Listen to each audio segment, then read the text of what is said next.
പണ്ടൊക്കെ മുജാഹിദ് എന്ന് പറയാൻ വലിയ അഭിമാനമായിരുന്നു. ഇപ്പൊ കാലം മാറി, മുജാഹിദ് എന്ന് കേൾക്കുന്നത് തന്നെ അപമാനമായി. ആ ഒരു അവസ്ഥയിലേക്ക് നിങ്ങൾ താടിക്കാരനെ കണ്ടാ ചോദിച്ചോക്ക് മുജാഹിദാന്ന് അല്ല, എനിക്ക് കുറച്ചൊക്കെ ഇങ്ങനെ ആശയ വ്യത്യാസം ഉണ്ട്, ഞാൻ മുജാഹിദ് ഒന്നും പറയും. പ്രസിഡന്റാണ് ഈ പറയുന്നത്.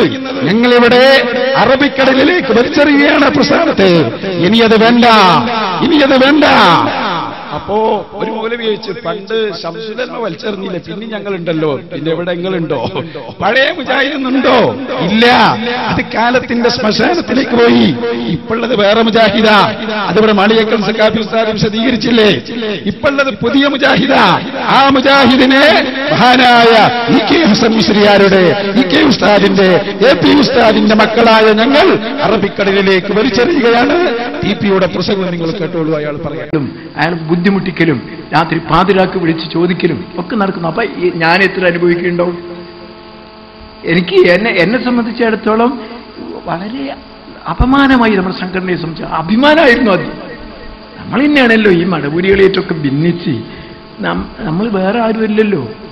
10-12 കൊല്ലം നമ്മുടെ കൂട്ടായ്മ എന്തായിരുന്നു? നമ്മൾ എത്ര അന്തസ്സിലാണ് നടത്തിയത്? എന്തൊരു തിരിച്ചുപിടിക്കലാണ് നമ്മളെ ഈ ആദർശം നമ്മൾ നടത്തിയത്.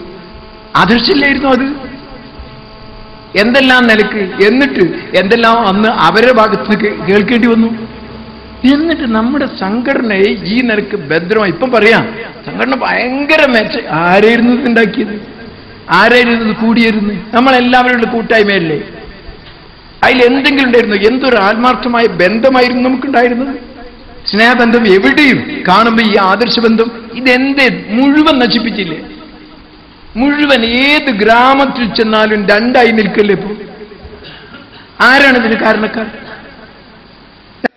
നിങ്ങളല്ലേ? അല്ലെങ്കിൽ ഒന്നുകിൽ ചിഹ്ന അല്ലെങ്കിൽ ഇനിയാളെ ഒന്നുകൂടി ഞാൻ കൊണ്ടുവരാം. അയാളൊന്ന് കൃത്യമായി പറയട്ടെ. മുജാഹിദ് പ്രസ്ഥാനത്തിന്റെ പ്രവർത്തകർ ആശയക്കുഴപ്പത്തിലാണെന്നും മുജാഹിദുകൾ ബേജാറിലാണെന്നും പറയുന്നത് മുജാഹിദിന്റെ പ്രസിഡന്റായിരുന്ന ടി.പി. അബ്ദുള്ള കോയ മദനിയാണ്. നിങ്ങൾ സ്നേഹത്തോടൊന്ന് ചോദിച്ചോട്ടെ, നിങ്ങൾ അതൊന്ന് പിരിച്ചു